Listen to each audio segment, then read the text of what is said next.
Malaysia has called out developed nations for prioritizing trillions of dollars in funding conflicts and wars while neglecting climate action financing for developing countries.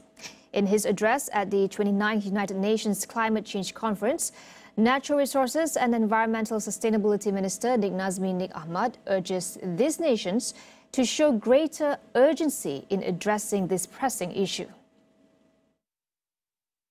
The world is now at a crossroads in the context of financing.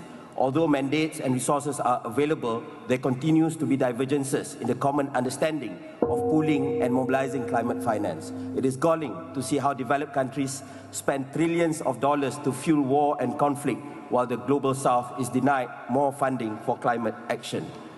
Thus, we call on developed nations to fulfill their responsibility to provide climate finance and ensure that this funding is accessible and impactful. We also call on those who are more than capable of leading to set more ambitious goals that can significantly elevate our efforts against climate change. He emphasized that financial support from these countries would enable developing nations like Malaysia to significantly enhance their efforts in combating climate change.